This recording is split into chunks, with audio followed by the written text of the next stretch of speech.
Hello students, तो आज हम बात करने वाले हैं civil engineering problems associated with expensive soil कि कौन कौन सी ऐसी प्रॉब्लम्स हैं जो कि एसोसिएट करती हैं एक सिविल इंजीनियरिंग को लेके।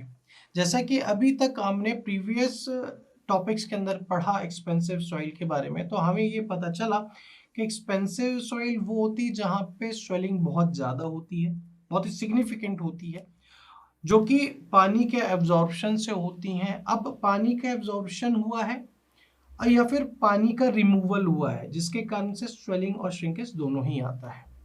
अब यही स्वेलिंग और श्रिंकेज बहुत सारी सॉइल में होता है एक्सेप्ट सैंड और ग्रेवल, जो कि एग्जिबिट क्या करता है, बहुत ही एक मार्क डिग्री को बताता है क्ले के प्रेजेंस को। ठीक है, जिस कारण से हम ये टर्म यूज कर रहे हैं एक्सपेंसिव सॉइल, और ये जनरली अडॉप्ट हम करते हैं सॉइल के अंदर। अगर हम अपने कंट्री के अंदर हम बात करें, एक टिपिकल एग्जांपल की बात करें एक्सपेंसिव सॉइल की, तो सेंट्रल इंडिया के अंदर जो सबसे ज्यादा आपकी एक्सपेंसिव सॉइल पाई जाती है वो आपकी क्या होती है, ब्लैक कॉटन सॉइल होती है। अगर हम बुंदेलखंड रीजन की बात करें तो वहां पे मार या फिर कबार करके सॉइल पाई जाती है। कश्मीर या फिर राजस्थान के एरिया में बात करें तो वहां पे बेंटोनाइट पाई जाती है। तो ये जो वॉल्यूम का वेरिएशन है, जिसके कारण से आपकी जो एक्सपेंसिव सॉइल है वो क्या करती है, स्ट्रक्चर्स के अंदर तनाव को पैदा करती है, क्योंकि वो जैसे ही कांटेक्ट में आती है तो वो क्या करती है, डायस्ट्रेस द स्ट्रक्चर। अब ये जो सॉइल है वो बहुत ही हार्ड होती है ड्राई स्टेट में, और जब वो हार्ड होती है ड्राई स्टेट में तो एक शेयर स्ट्रेंथ को भी बहुत ज्यादा शोकेस करती है। बट अगर वहां पे थोड़ा सा भी वाटर कंटेंट वहां पे आ गया तो वो क्या कर जाती है, रिड्यूस कर जाती है। मैं आपको इसका बहुत ही अच्छा एग्जाम्पल बताता हूँ।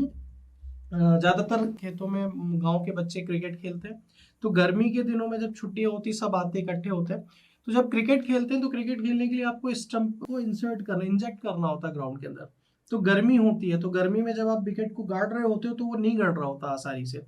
आप क्या करते हो, अपने हाथ की हथेलियों में आप पानी लाते हो या फिर पन्नियों में भर के लाते थे, और उतने पोर्शन में आप क्या करते थे, पानी को डालते थे, तो जिसके कारण से क्या होता था, आपका स्टंप आसानी से गड़ जाता था। तो यहीं पे ये एग्जाम्पल ही है कि वो ड्राई स्टेट में तो बहुत हार्ड होती है, बहुत ज्यादा पोजेस करती है शियर स्ट्रेंथ, बट जैसे ही पानी का वहां पे कांटेक्ट होता है वहां पे क्या कर जाती है, वो रिड्यूस कर जाती है। फील्ड के अंदर भी जो भी ब्लैक कॉटन के नेचुरल डिपॉजिट होते हैं वो भी कुछ कैटेगराइज करते हैं क्रैक्स के पैटर्न को, स्पेशली ड्राई सीजन के अंदर। अगर गर्मियों की बात करें तो वहां पे एक एक मीटर डीप और 10-10 सेंटीमीटर वाइड क्रैक्स होते हैं। अगर डीप डिपॉजिट की बात करें तो ये 1 मीटर से 3 मीटर तक एक्सटेंड हो जाते हैं। वहीं पे जब आप रेनी सीजन्स की बात करते हो तो सॉइल पहले क्या करती है, एक्सपेंड करती है हॉरिजेंटली, फिर वो क्या करती है, वर्टिकली श्रिंक करती है। और यहीं पे आप अगर देखें तो जो वॉल्यूम का एक्सपेंशन होता है वो 2/3 ऑफ एक्सपेंशन होता है, और जो रिमेनिंग वॉल्यूम बचता है उससे कारण से क्या हो रही होती है, वर्टिकली हीविंग हो रही होती है।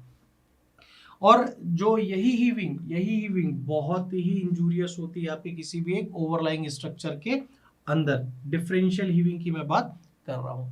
तो यही कुछ प्रॉब्लम्स हैं, सिविल इंजीनियरिंग एसोसिएटेड प्रॉब्लम्स हैं बिकॉज ऑफ एक्सपेंसिव सॉइल, जो कि हमने आज डिस्कस किया। आई होप आपको समझ में आया होगा। नेक्स्ट लेक्चर के अंदर हम डिस्कस करेंगे कि क्या क्या ट्रीटमेंट टेक्निक्स हो सकती है एक्सपेंसिव सॉइल से बचने के लिए। आज के लिए इतना ही, थैंक यू वेरी मच।